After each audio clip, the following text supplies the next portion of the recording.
in time. We were saying earlier, just before we got into the break, that what happens after a tragedy such as the one we saw on the N12, where 6 people fatally passed away due to a car accident?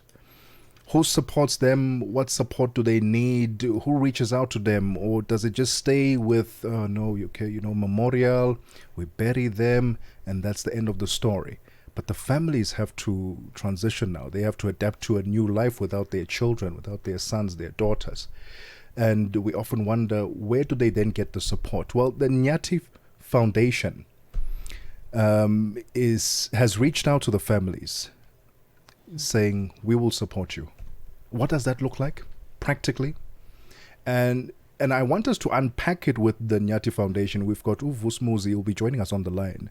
Vusimuzi Zulu is the spokesperson of the Nyatee Foundation, to find out what does that entail, so that we can create even more support systems, such as what they're doing at Nyatee Foundation.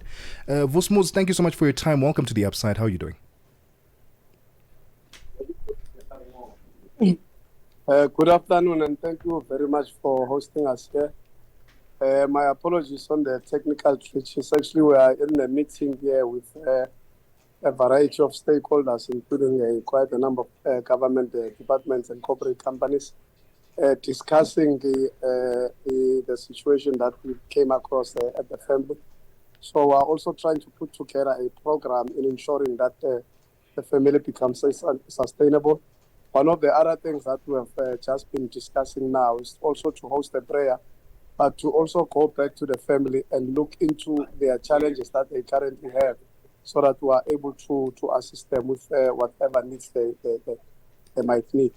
We are also looking into creating a bursary scheme, and also trying to get other business people within the area to come on board and assist us in whatever that the family might need. But we're also looking into creating a program where we also bring the family members to go through counseling, because this is a very traumatic time. Yeah. And also we're discussing with communities there to also see how we can then assist them, because it has been an emotional roller coaster for the community as well, because this thing really affected us. Right. Grief is a very, very long journey, Vusimuzi. First of all, we'd like to send our deepest condolences to the families, and to commend Nyatee Foundation for this process. It can't be easy on your end, and you've answered pretty much 5 of our questions in terms of just the work that you are doing from a material level. But is the foundation in any capacity able to perhaps with your partners to really end some emotional and spiritual support at this time, because that is needed too? So any partnerships that you are in that can help with counseling as an example? Yes, currently we are at a meeting with people from a variety of organizations that also offered psychological programs and mental programs. We even have a priest and pastors around. We have just gathered because we are a foundation that takes this thing very serious. We decided not to even waste another day. That's why we actually converged to see and sit down and bring all the resources, including stakeholders and organizations that we work with.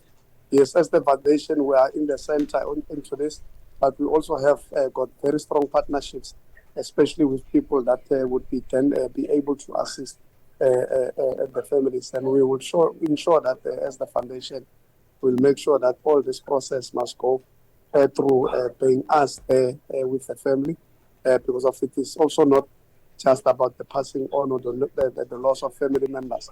It is also wanting to ensure that the sustainability within the family, because there's even a young child that has just survived. Actually, yesterday at the funeral, I was actually touched by watching that little child walking around. So yes, we are indeed sitting with stakeholders here, discussing all the efforts that must be put into ensuring that the family gets all the necessary help that they can get. A difficult time indeed, Vusimuzi. How is the family coping at the moment? Look, I think all of us know that this is not an easy thing.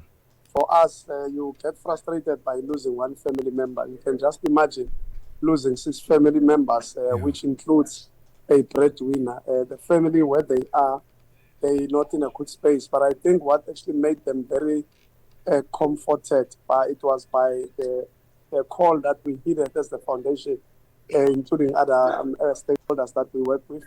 Then us being there to ensuring that the process of the laying the loved ones goes accordingly, because we made sure that our team was on site in that area throughout the rest of the week.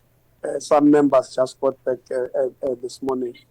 So this is a family that we have actually now adopted to ensure that everything goes well. But yeah, it's not an easy thing for a family. It's not even an easy thing for losing 6 family members. It is very stressful. You know, listening to their speeches yesterday, it does tell how frustrated they are. You can imagine today, it is the day that they are waking up knowing that they will never see their loved ones again.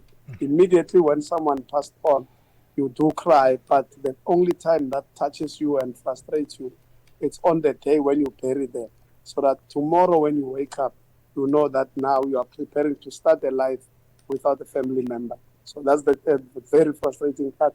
But yeah, we are making sure that the family must be taken care of mentally and health-wise. We are engaging quite a number of stakeholders, and we are also even extending this relationship for government. And I'm glad that you guys asked such questions, because in most cases, when there's this kind of funerals, people come and then after the funeral, people just leave the family like that. So for us as a foundation, this is what we do in many other families and in many other programs that we do.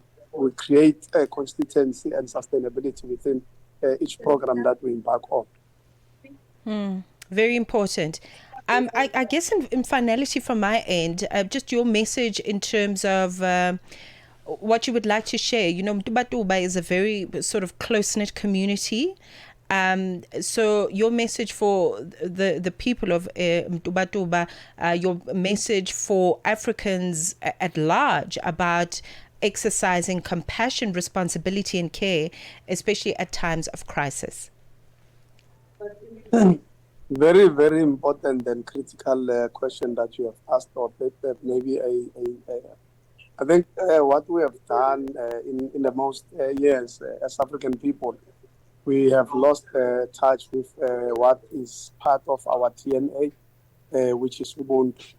I remember when I was a young child, I would go to any family or any household, and especially when it's Christmas, you will eat or you will go there, and they will never treat you as if you are a person from another household. Yeah. So I think it's time that we as African people, we must get together and start to work alongside each other. And the most important thing that also makes me very frustrated is that we have invested so much in alcohol more than investing in ourselves as communities, as brothers and sisters. Sometimes I cry when I see us going out to ask money as Black people or as African people for assistance. And when you look into the amount of money that we invest on entertainment, these are the monies that can be plowed and used for better use. We're not saying people must not entertain themselves, but we must start to prioritize ourselves as African people so that we also push the agenda of not being people that are always begging, but being able to do things ourselves. For me, this is something that I would want us to do. But I also want to extend another thing that I've seen with the community there. That community is a very, very close-knit and tight community. They took this family as their own family. And for me, I would want a person of myself, including other communities, to start to learn from that, so that we must know that we are one people, irrespective of which part we come from. We are very, very good humans, and we must start to engage further in ensuring that our brotherhood and sisterhood does not go astray. Vusimuzi, thank you so much for your time and for the incredible work that you are doing there. Our thoughts and prayers go out to the family, and we hope that through this work, more and more families can receive healing and counsel once their loved ones have passed away. But thank you so much for your time, and all the best as you continue this incredible work. No, thank you very much. And in closing, we also want to extend relationships. We want the organization, truck owners to also come on board so that this program that we also want to embark on, we can't do this without them being involved, because of most of these fatalities, they involve trucks, and sometimes these people, some of them, it's through fatigue. So we want all stakeholders to come on board so that this thing must be taken head on, so that 6 lives is lives too many.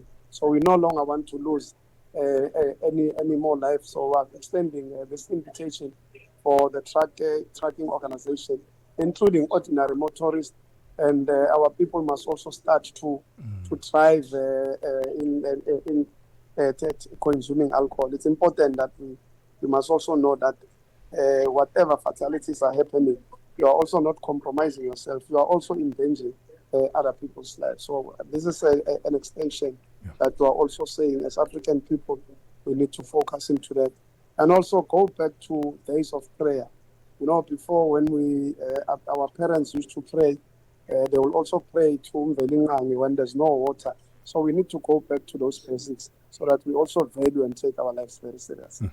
The voice of Vusimuzi Zulu, spokesperson for the Nyatee family. 32 minutes after 1 p.m. Central African time. Let's get the latest sports.